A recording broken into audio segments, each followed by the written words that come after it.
Bueno, buenas tardes. Con los que siguen conectándose en unos 5 minutos, vamos a esperar hasta que se conecte el resto y empezaríamos.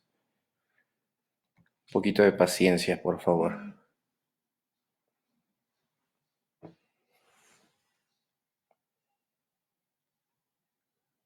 En 5 minutos empezamos.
Bien, pues muy buenas tardes con todos. Me presento, soy Andrés Castillo, socio fundador de la firma Lexon Sale Abogados.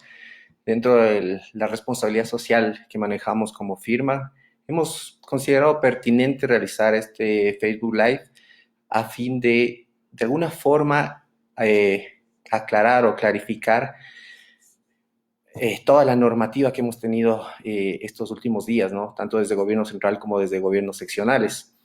Como ustedes saben, eh, desde que se declaró la pandemia por parte de la OMS, tanto gobierno central como gobierno seccional han adoptado varios actos normativos, muchos de ellos inclusive cuando han sido de alguna forma comunicados a la sociedad no han sido del todo claros.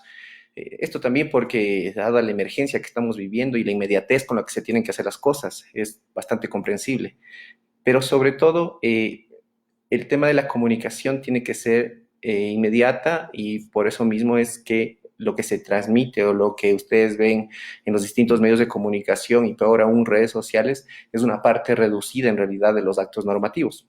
Por eso es que hemos querido hacer este video para de alguna forma clarificar cualquier duda que ustedes tengan respecto a esto.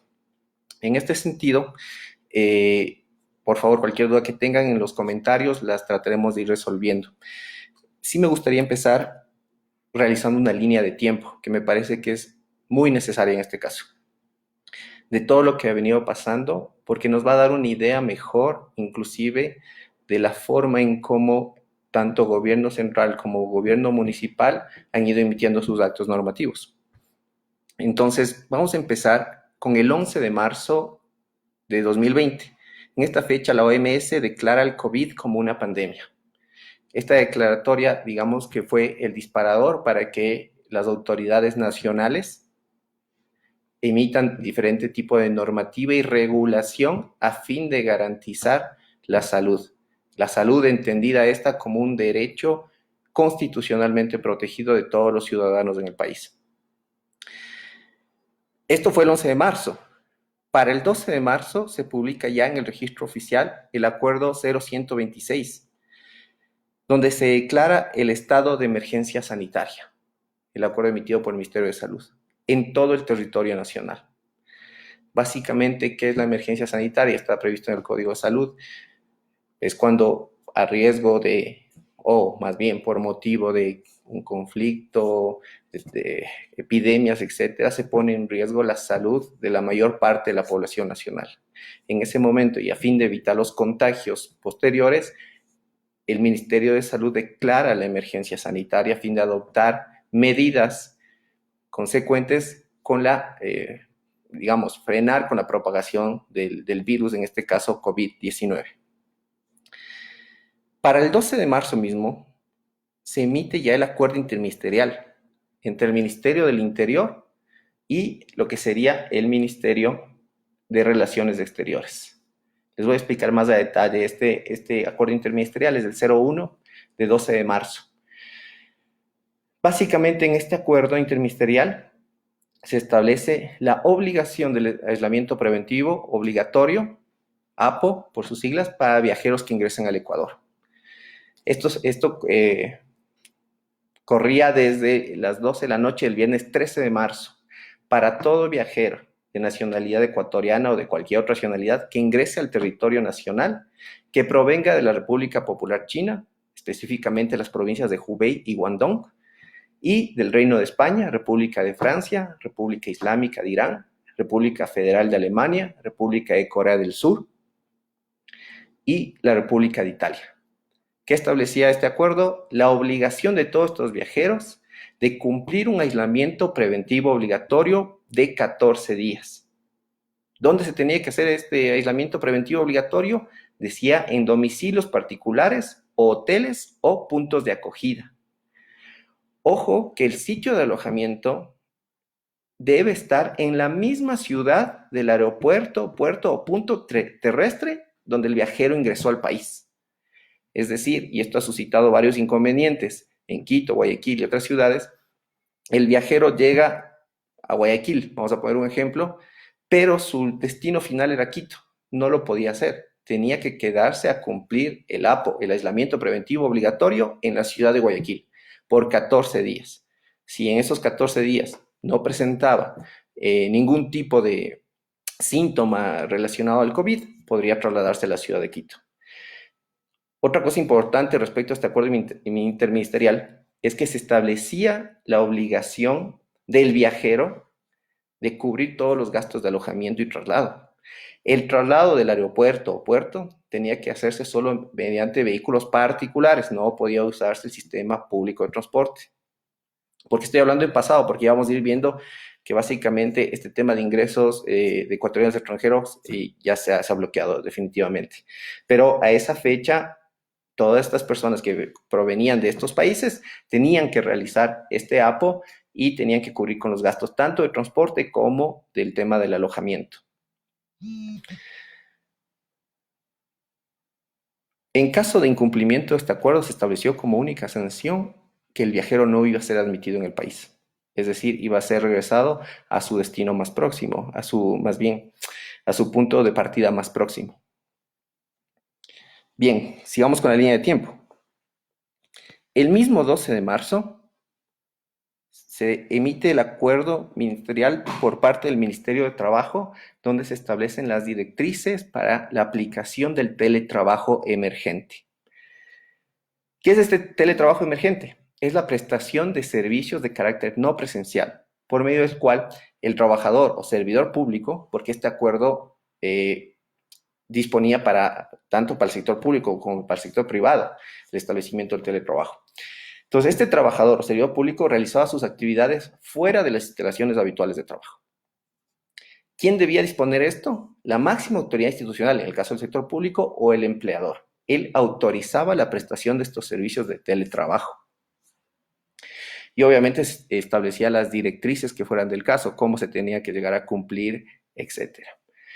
Dentro de las directrices estaba también el tema de la seguridad por las herramientas o instrumentos que se entrega al trabajador para la ejecución del teletrabajo, al igual que el cuidado y sobre todo la confidencialidad de la información que maneje el trabajador.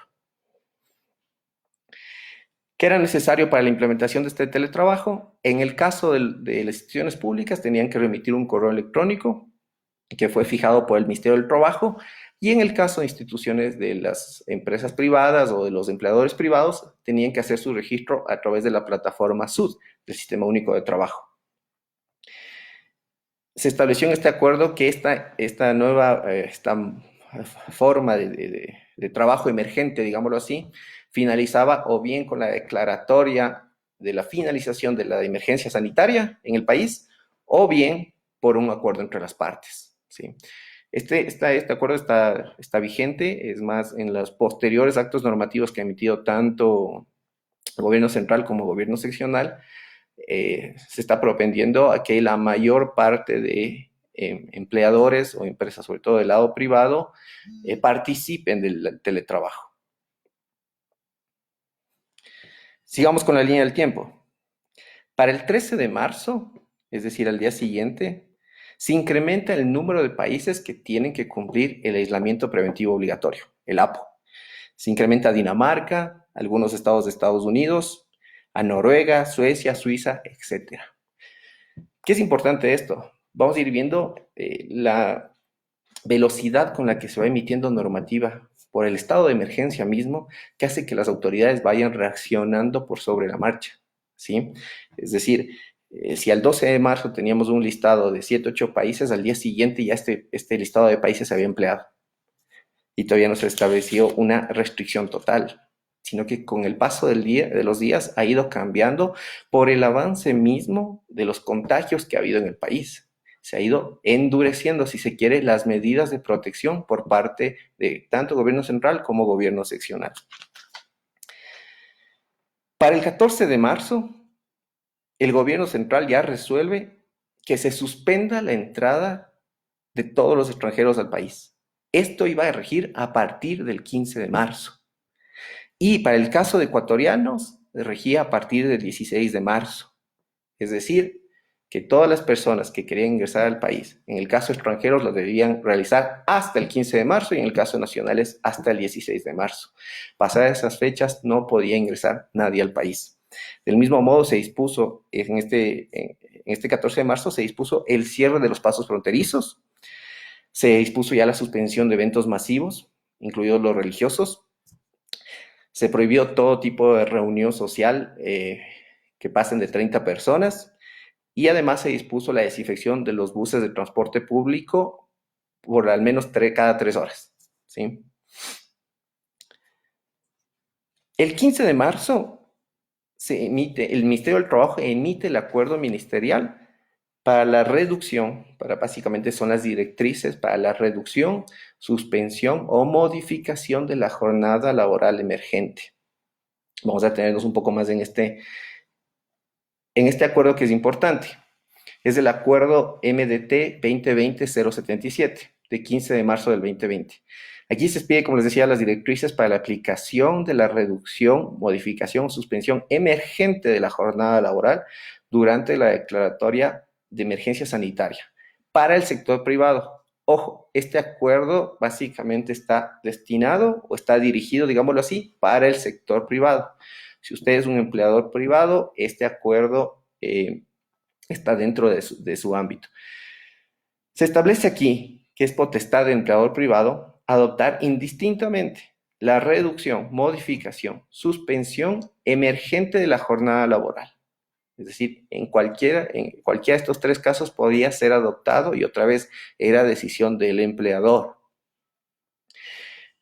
Cuando nos referimos al tema de la reducción de la jornada laboral, el acuerdo nos remitía al Código de Trabajo, que básicamente nos dice que la reducción de la jornada laboral se tiene que hacer hasta un mínimo de 6 horas, ¿sí? Por día y por un plazo no mayor a 6 meses.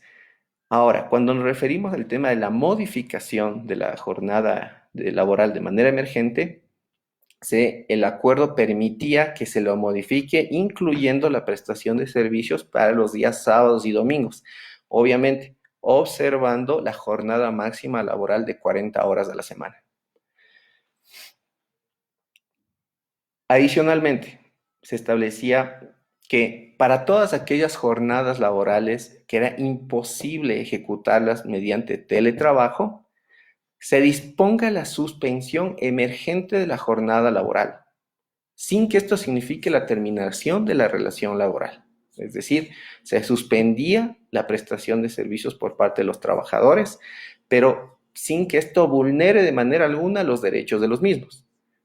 ¿Sí? Es únicamente una suspensión emergente. Ahora, en el mismo acuerdo, que es el número 2020-077, el Ministerio del Trabajo establece la obligación de los trabajadores de recuperar estas horas no laborables. ¿Cuándo se va a realizar esto? Una vez que se declare la terminación de la emergencia sanitaria. A ese momento y que se reactive la actividad económica en el país, inmediatamente el empleador establecerá la forma y las directrices para la recuperación de la jornada laboral, pudiendo ser hasta de 3 horas diarias, subsiguientes a la reactivación de la economía, como les decía, y hasta de 4 horas los días sábados. Esta es una obligación de los trabajadores. Ojo, los trabajadores están obligados a recuperar el tiempo no laborado. En caso de que un trabajador no lo quiera hacer, no tiene derecho a cobrar la remuneración. Y en caso de que lo hubiera hecho, dice el acuerdo, tiene la obligación de devolver esos valores al empleador. Bien, esto fue el 15 de marzo. Para el 16 de marzo ya se dicta el decreto ejecutivo número 1017, mediante el cual el presidente de la República declara el estado de excepción por calamidad pública en todo el territorio nacional por los casos de coronavirus confirmados y con el fin de controlar la situación de emergencia sanitaria. ¿Cuáles son los puntos importantes de este decreto ejecutivo que establece el estado de excepción en el que nos encontramos actualmente? Básicamente se suspende el ejercicio del derecho a la libertad de tránsito y el derecho a la libertad de asociación y reunión. ¿Quién establece los lineamientos y los horarios para estos mecanismos de restricción? El COE nacional. Adicionalmente, se declara el toque de queda en las vías y espacios públicos a partir del 17 de marzo del 2020, es decir, a partir del día de hoy. Como ya sabemos, rige a partir de las 21 horas hasta las 5 horas del día siguiente. En el decreto dice que será en los términos que disponga el COE. Mucho ojo con esto. Esto significa que el COE podría ampliar o reducir estos horarios del toque de queda en función del cumplimiento, obviamente, de la normativa que se ha expedido y sobre todo, les digo, en función de los requerimientos que han hecho las autoridades a los ciudadanos de que se queden en casa. Y vemos que en varias ciudades muchas personas no han acatado estas recomendaciones y por lo tanto se han visto forzadas a ir emitiendo este tipo de normativa cada vez más drástica, cada vez más dura. Entonces, el toque de queda puede ser revisado en cualquier momento por el COE nacional. ¿A quiénes no aplica el toque de queda? Dice el decreto. A las personas que prestan servicios básicos, a las que prestan los servicios de salud, de seguridad, aeropuertos, a los que conforman el sistema financiero, bancario, a los que proveen víveres y a los que ayuden a combatir la propagación del COVID. A ellos no les aplica el tema del toque de queda. Dice adicionalmente el decreto que para todas aquellas personas que deseen abastecerse de víveres se establece una restricción vehicular. Ojo que hay muchas dudas respecto a qué ciudades aplica o no la restricción vehicular. La restricción vehicular establecida en el decreto es a nivel nacional. La restricción vehicular va a funcionar así. Todos los vehículos cuya placa termine en un número par no podrán circular los lunes, miércoles, viernes y domingo. En tanto que los vehículos cuya placa termine en un número impar no podrán circular los días martes, jueves y sábado durante las 24 horas. Adicionalmente, en el decreto de excepción, se suspende la jornada presencial de trabajo comprendida entre el 17 al 24 de marzo del 2020 para todos los trabajadores del sector público y privado. Como les iba diciendo, mientras iba avanzando, mientras seguimos esta línea de tiempo, mientras va avanzando los días, las medidas han ido cambiando. En un principio, lo que se trató de fomentar de alguna forma era el tema de teletrabajo, donde se pedía a la gente que más pueda, a la gente cuyas funciones lo permitan, realicen teletrabajo en sus domicilios. Para el día siguiente ya se estableció modalidades para la suspensión, modificación o reducción de jornadas laborales. Y ya cuando se decreta el estado de excepción en el país, ya se suspende completamente la jornada presencial de trabajo. Otra vez, entre los días 17 y 24 de marzo. Ahora, esta suspensión básicamente no aplica para las industrias y cadenas que realicen actividades comerciales en las áreas de alimentación, salud, servicios básicos, exportaciones, industria agrícola, ganadera, de cuidado de animales, al igual que en todas las plataformas digitales de entregas a domicilio. Ahí no aplica el tema de la suspensión de la jornada presencial de trabajo, porque, como bien lo han explicado las autoridades, lo que se busca es más bien precautelar la continuidad de estos servicios. Servicios básicos, servicios de salud, servicios de seguridad. Incluso para motivar el tema de que la gente no salga de sus casas, la utilización de estas plataformas de entrega a domicilio.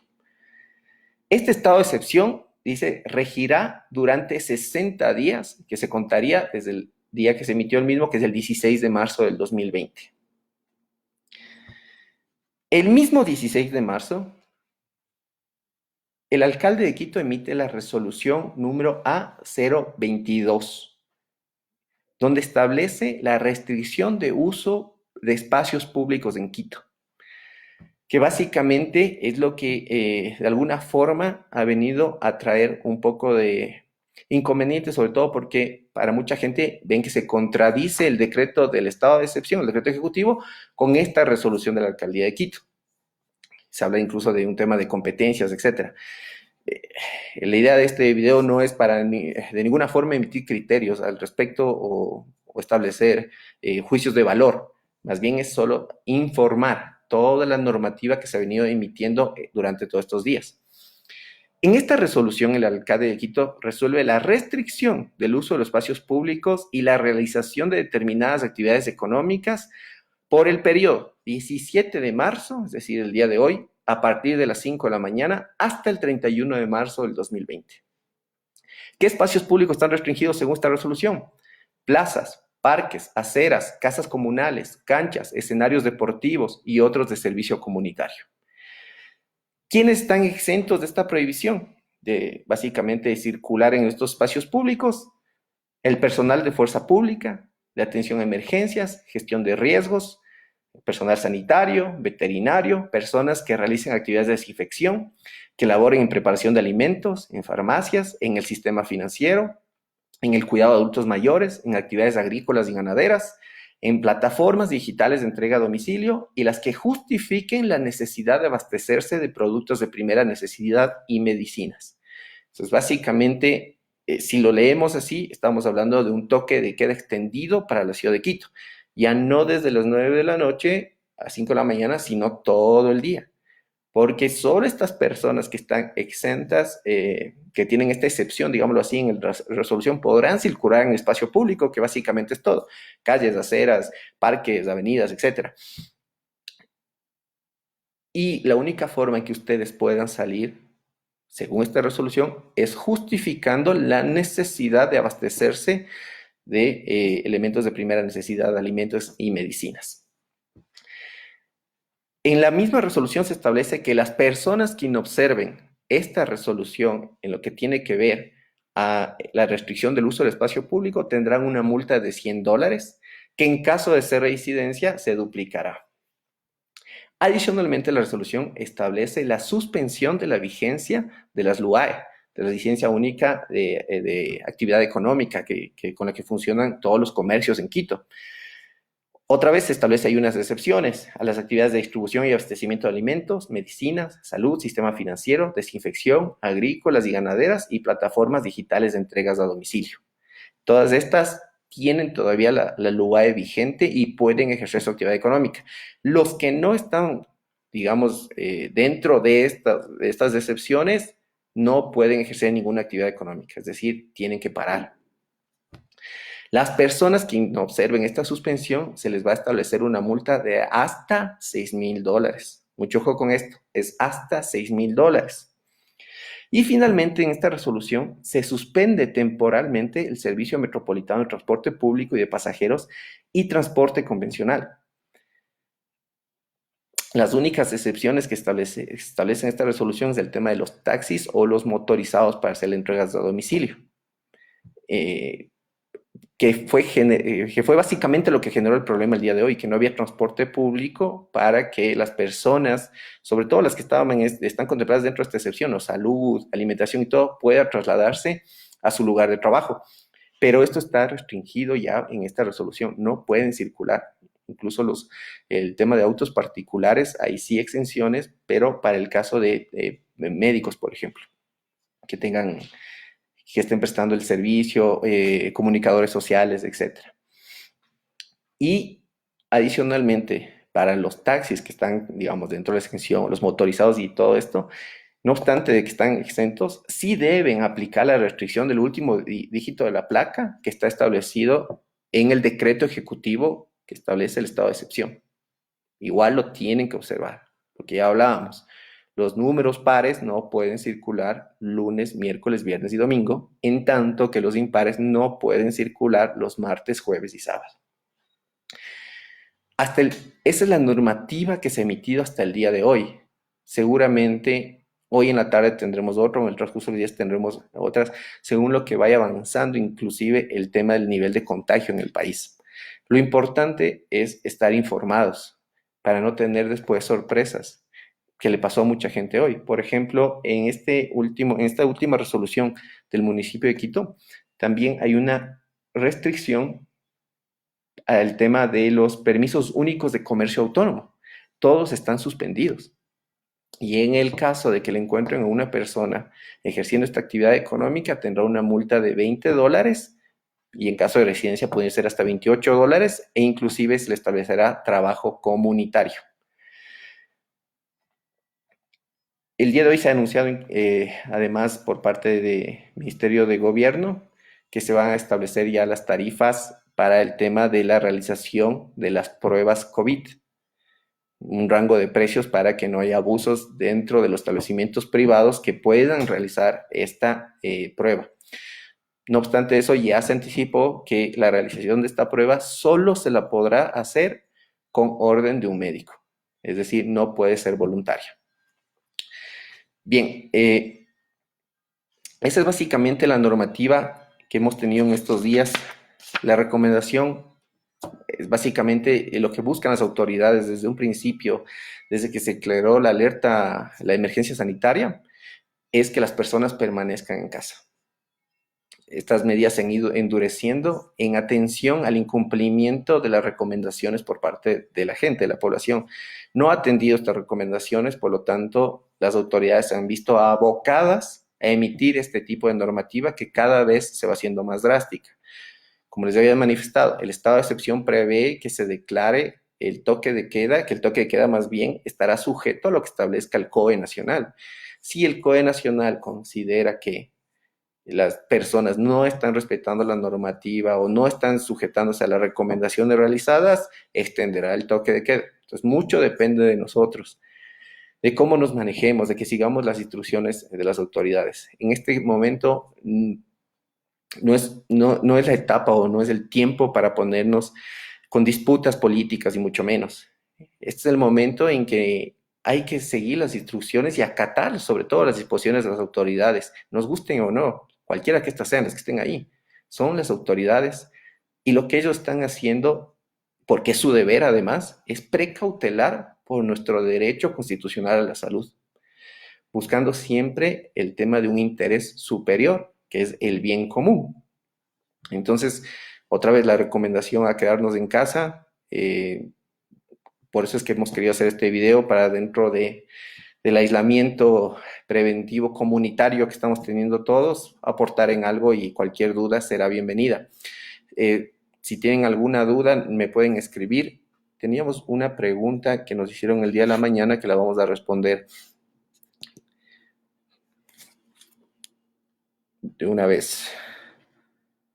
Si gustan, igual nos pueden ir escribiendo, por favor, para las preguntas respecto a la aplicación de normativa.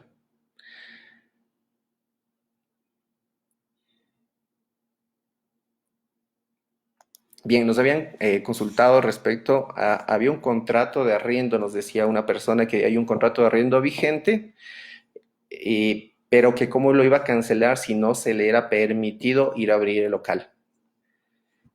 Varios temas ahí. El primero, ¿qué tipo de negocio tenía esta persona? No conozco, pero hay que aclarar que los negocios que tengan dentro de su giro ordinario la distribución o provisión de alimentos sí están autorizados a abrir.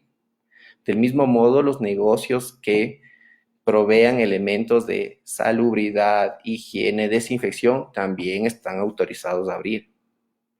La LUAE no se ha suspendido en esos casos. Su negocio puede seguir funcionando. En el caso de restaurantes, pueden seguir operando con la salvedad de que no pueden atender al público dentro del local, sino solo despachar pedidos a domicilio, ¿sí? Ahora, si es que dentro del giro del negocio no está ninguna de las excepciones previstas, tanto en decreto ejecutivo como en resolución de la alcaldía de Quito, está obligado a cerrar.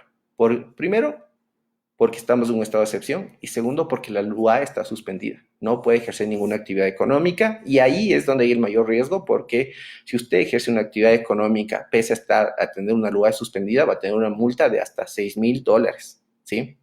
Mucho ojo con esto. Ahora, esta relación civil con el arrendador y el arrendatario, básicamente, como todos los contratos, tiene que regirse por el principio de buena fe. Y aquí sí un llamado a la consideración a todos. Todos estamos pasando esta situación difícil y lo mejor es velar por un interés superior que es el bien común. Así que vamos a apelar un poco a la solidaridad entre todos, que esto vamos a salir juntos.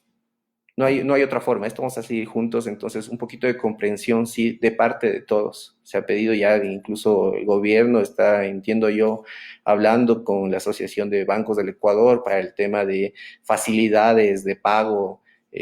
No se ha establecido moratorias, ni mucho menos, pero sí facilidades de pago, el tema de créditos, etcétera. Instituciones públicas, lo mismo, IES se han ampliado plazos para pagos, etcétera. Hay también una suspensión de la mayoría de instituciones públicas ya lo han sacado, pero no obstante eso, en el decreto ejecutivo que establece el estado de excepción es muy claro. Todos los procesos, sean estos judiciales, administrativos, los plazos están suspendidos. Eso hay que ser muy claro.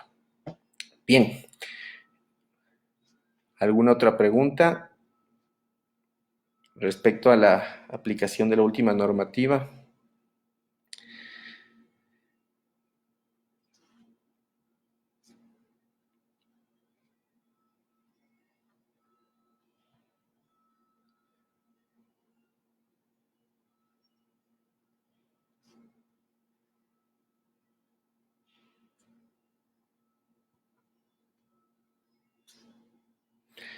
Hay una consulta muy recurrente que, que hemos recibido incluso en correos electrónicos, etcétera. Es este tema de yo no gano un sueldo, yo tengo unos ingresos al día, yo tengo una actividad comercial de servicios que si no trabajo no cobro, etcétera, etcétera, etcétera. La situación es complicada para todos, hay que ser muy claros en eso, pero es justamente por eso es que debemos arrimar el hombro para salir juntos. Hay el profesor Durán Martínez un administrativista decía muy sabiamente que si bien se puede considerar al interés privado y al interés público como distintos, no significa que sean opuestos. El secreto está en compaginar estos dos intereses y tener una mejor convivencia. Entonces, tratemos siempre de poner por sobre nuestro interés o por sobre nuestros, qué sé yo, legítimos intereses en este sentido, el interés común. Aquí hay un objetivo, una finalidad superior, que es la salud pública. Así que, por favor, como han dicho las autoridades, lo económico, a la final, vamos a salir adelante. ¿Sí? Lo ideal es preservar la salud de todos, preservar la salud nuestra, de nuestros familiares, etc. Con salud, más adelante se podrá salir adelante. Bien, eso es todo. Les agradezco muchísimo por habernos acompañado. Les avisaremos si hacemos un nuevo encuentro, viendo cómo va avanzando el tema en el país y hay emisión de nueva normativa. Les invitamos a seguir en nuestras redes sociales. Al igual, si es que quisieran una explicación un poco más pormenorizada o algo más amplio respecto a toda esta norma, pueden suscribirse a nuestro newsletter a través de nuestra página web www.lex-conseil.com. Ponen su correo electrónico y nosotros les estaremos remitiendo todo el newsletter. Les agradezco mucho y por favor, quédate en casa.